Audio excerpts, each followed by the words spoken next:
Halo, selamat pagi pemirsa. Apa kabar Anda hari ini? Senang sekali kami dapat menjumpai Anda dalam berita Papua hari ini. Saya Yuni Rumbarar bersama tim redaksi telah menyiapkan sejumlah berita menarik dan aktual untuk Anda. Berikut 3 berita utama.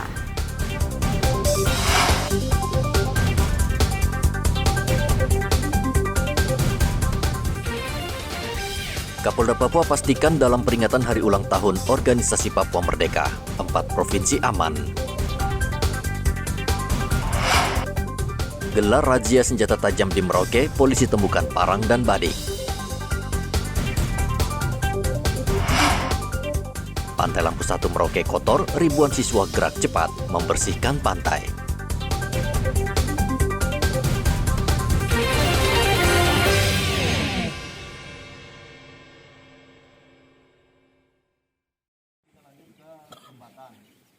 Kapolda Papua Irjen Matius Fakiri memastikan situasi di 4 provinsi aman saat hari ulang tahun Organisasi Papua Merdeka yang diperingati setiap tanggal 1 Desember. Seperti biasa, masyarakat tetap menjalankan aktivitas sehari-hari dan ketertiban umum serta keamanan terjamin. Kapolda Papua Irjen Matius Fakiri mengatakan sebelum tanggal 1 Desember memang ada teror penembakan KKB, namun sudah berhasil diredam. Bisa terkendali kalau dibanding dengan minggu kemarin memang ada beberapa kejadian yang terjadi gangguan. Untuk situasi terkini dengan terkait dengan kalender Kamtipmas yang biasa, ini semua dalam keadaan terkendali. Ada ada 2 kejadian tetapi tidak sampai terlalu banyak ya. Di Timika itu jadi diamankan, yang di puncak di Intan Jaya di puncak itu agak jauh ke belakang di markas. Jadi saya minta kepada para Kapolres tidak terlalu respon karena jangan sampai berulang kejadian minggu kemarin. Ada korban jiwa dari aparat maupun masyarakat sipil. Sehingga secara keseluruhan di 29 kabupaten kota, 28 kabupaten kota, terutama Kota Madia, ini semua bisa terkendali dengan baik. Nah, saya berharap waktu-waktu ke depan yang terkait dengan apa yang sering menjadi kalender Kamtipmas di Tanah Papua dengan kegiatan daripada saudara saya yang berlawanan, itu mungkin dari waktu ke waktu bisa hilang sehingga fokus pada bagaimana pembangunan daerah masing-masing. Situasi aman dan terkendali juga dirasakan masyarakat Kabupaten Kerom, Papua. Komite Nasional Pemuda Indonesia Kabupaten Kerom bersama OKP membentangkan bendera merah putih sepanjang 1.500 meter di Tugu Pancasila, Distrik Waris. Bendera ini menunjukkan rakyat Papua masih bergabung dalam Negara Kesatuan Republik Indonesia. Leluhur pasti mendukung bahwa kegiatan ini positif. Kegiatan ini positif dan harapan terus dilakukan. Pemuda menjadi tolak ukur untuk Kabupaten Kerom untuk mempersatukan semua elemen yang ada di sini. Kami pemerintah Distrik Waris mengucapkan banyak terima kasih atas kegiatan ini. Kita bisa mendeklarasikan bahwa Waris ini sedang aman-aman saja. Waris ini sedang aman-aman saja agar di Provinsi Papua dan provinsi lain bisa tahu bahwa proses pembangunan itu bisa jalan. Kita Kerom aman damai.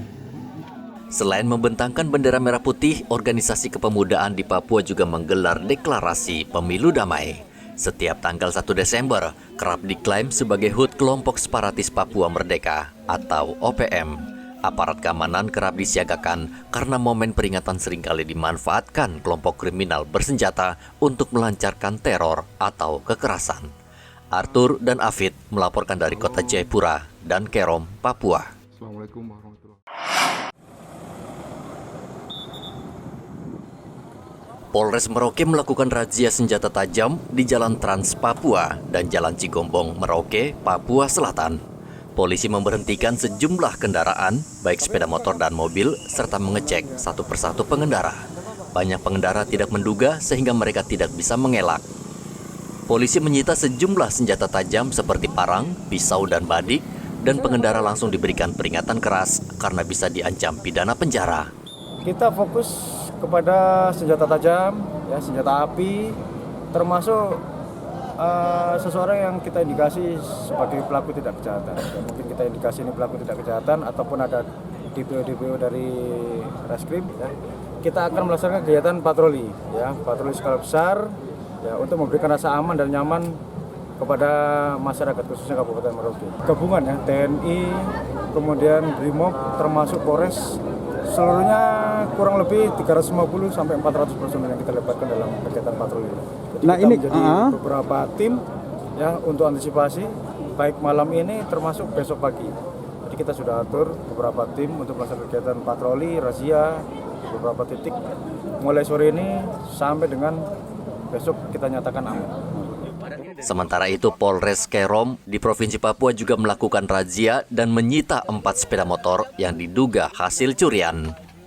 Selain sepeda motor, polisi juga menemukan 8 bungkus ganja dari 2 orang pengendara. Dan setelah kami laksanakan pemeriksaan badan dan pemeriksaan kendaraan, didapati 4 bungkus kecil narkotika jenis ganja yang berada di jaket para terduga pelaku pada saat itu, dan 8 paket plastik ukuran sedang yang disimpan di kap filter motor. Jadi ketika pemeriksaan kendaraan, memang posisi filter kendaraan sudah posisi terlepas dan kami mencurigai di dalam kap filter terdapat barang haram tersebut.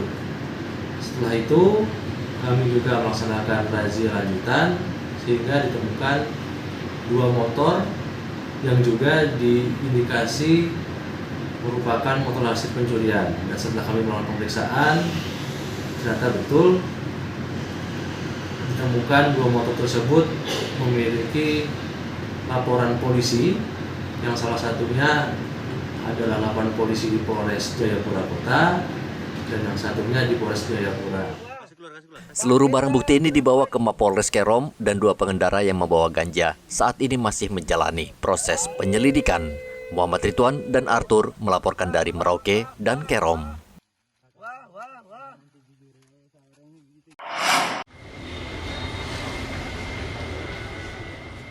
Pemerintah Kota Jayapura mengingatkan perusahaan agar membayarkan tunjangan hari raya atau THR bagi karyawan paling lambat H-7 hari raya Natal. Perintah pembayaran THR tersebut dituangkan dalam surat edaran Wali Kota Jayapura tentang pembayaran tunjangan hari raya atau THR keagamaan. Kepala Dinas Tenaga Kerja Kota Jayapura, Joni Nah, mengatakan pembayaran THR tidak boleh dicicil atau berupa barang, melainkan harus berupa uang tunai. Pemerintah Kota Jayapura akan mengawasi pemberian THR ini dan jika ditemukan pelanggaran, maka pemilik perusahaan akan dijatuhkan sanksi denda 5% dari THR yang harus dibayar ke setiap pekerja. Ya, besok kami sudah edarkan dan H-7 semua perusahaan formal yang ada di kota ini sudah melakukan pembayaran THR kepada pekerja. Ya, apabila perusahaan ada yang tidak membayarkan THR kepada pekerja atau memberikan THR dalam bentuk barang, maka itu akan mendapatkan sanksi. Ya, sanksi itu adalah akan diberikan denda oleh perusahaan 5% sebesar THR yang dibayarkan kepada setiap orang. Ya, untuk Provinsi Jayapura, khusus Kota Jayapura, itu kami akan melakukan pengawasan dan kami akan kerjasama juga dengan pengawas ketenagakerjaan yang ada di provinsi untuk melakukan pengawasan, dan juga sudah ada pertemuan bersama untuk kita akan membuka posko induk yang ada di Dinas Tenaga Kerja Provinsi yang nanti akan dilakukan oleh pengawas ketenagakerjaan. Pemkot Jayapura menegaskan jika ada perusahaan yang tidak sanggup membayar THR, maka harus disampaikan surat penangguhan kepada Dinas Tenaga Kerja setempat. Pemkot juga mendirikan posko induk THR, tempat mengadu para pekerja jika perusahaan tempat bekerja tidak membayarkan hak THR sesuai ketentuan. Konsekuensinya sesuai aturan, pemerintah bisa menutup sementara usaha, bahkan mencabut izin pendirian usaha. Hendra melaporkan dari Kota Jayapura, Papua.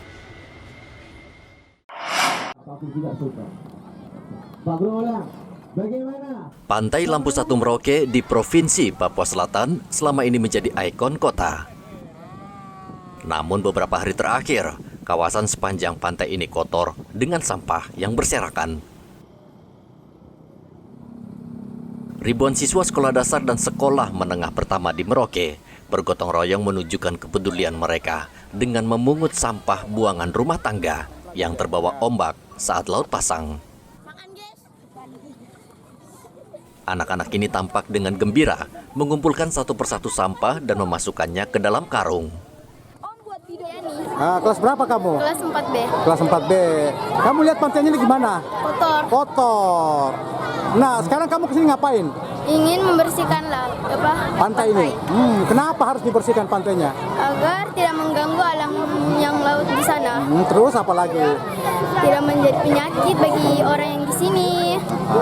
Terus kayak alam-alam bagus dilihat karena tidak ada sampah yang berserakan di sini. Apa harapan kau untuk warga di sekitar sini? Saya meminta warga di sini untuk tidak membuang sampah berserakan. Selalu membuang sampah di tempat sampah. Dari sekolah mana? SMP Apis. Kelas berapa? Kelas 8. Nah, kamu lihat pantai ini gimana? Bersih apa kotor? Kotor. Kotor. Nah, sekarang kamu ngapain ke sini? Mau kasih bersih pantai. Kenapa? Supaya apa? Supaya apa? Supaya indah dan bersih. Kau terhadap warga di sekitar sini? Saya harap supaya semua warga yang di sini menjaga kebersihan. Inisiatif membersihkan kawasan pesisir Lampu Satu Merauke ini datang dari Koordinator Pembersihan Pantai bekerja sama dengan Dewan Guru. Jelas ini masih sangat kotor, jadi perlu kita bersihkan. Ya, karena tidak kita pungkiri bersama bahwasanya memang Pantai Lampu Satu ini salah satu tujuan wisata masyarakat Merauke. Jadi yang paling murah meriah. Tetapi di lain itu juga kita sadari bahwasanya kita punya masyarakat itu secara keseluruhan belum sadar. Jadi kita perlu membersihkan dan kita melatih anak-anak kita ini untuk membersihkan lingkungan yang kita cintai ini supaya pantai kita, Pantai Lampu Satu ini menjadi pantai yang indah. Selama 3 jam, anak-anak sekolah ini membersihkan kawasan Pantai Lampu Satu dan berhasil mengumpulkan 35 karung sampah. Program ini sangat baik karena membangkitkan kesadaran anak-anak sejak dini terhadap kebersihan lingkungan. Muhammad Ridwan melaporkan dari Merauke, Papua Selatan.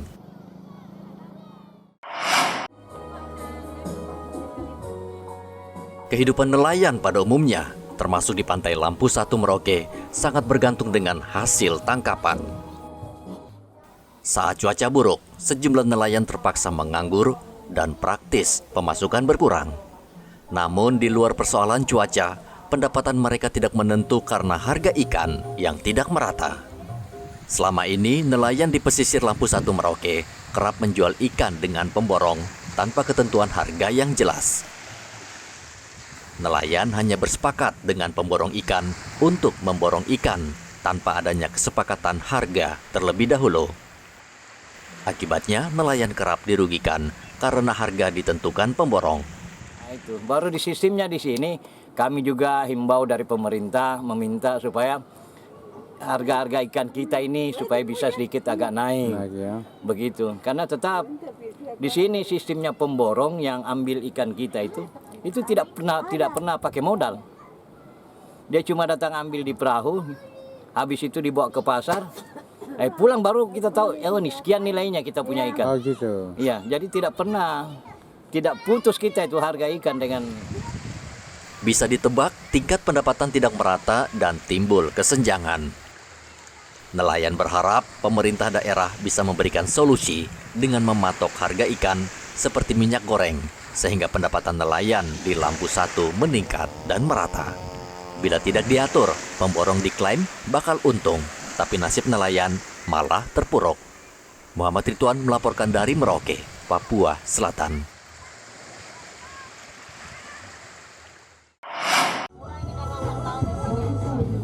Perum Bulog Merauke baru bisa menyerap beras petani lokal karena beras yang ditawarkan petani Merauke ke Bulog harganya terlalu tinggi di kisaran Rp11.000 hingga Rp12.000 per kilogram.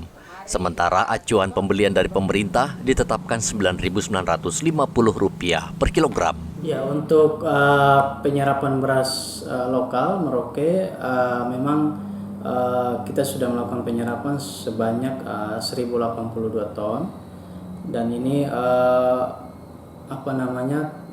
kendala kita saat ini adalah di harga, di mana harga di tingkat petani maupun penggilingan itu kisaran 11.000 sampai 12.500. Sementara HPP kita saat ini di harga 9.950 per kilogram, diterima di gudang Bulog. Jalan keluarnya Pak seperti apa nanti? Iya, ini yang kita tidak maksimal menyerap karena itu. Kita yang harga Pak ya? Di harga. Oke. Kalau untuk kualitas Pak, kualitas beras Merauke? Kualitas karena saat ini adalah musim panen gadu, jadi kualitasnya cukup baik. Cukup baik Pak ya. Iya. Tahun ini hasil panen di sentra produksi beras di Semangga, Tanah Miring, Kurik, dan Salor tidak sesuai harapan petani karena kemarau panjang. Muhammad Ridwan melaporkan dari Merauke, Papua Selatan.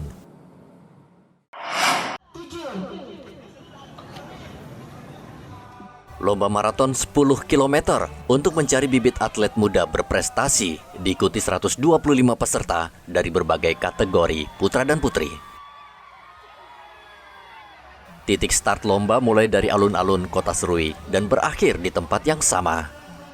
Apabila kalau buat lagi rapat dengan pelatih ketua pasti Yapen pemain ekor putih, habis itu dengan atlet supaya bicara dia punya roti, karena kalau banyak tikungan kami atlet repot, supaya kami bisa bikin roti yang baik untuk atlet.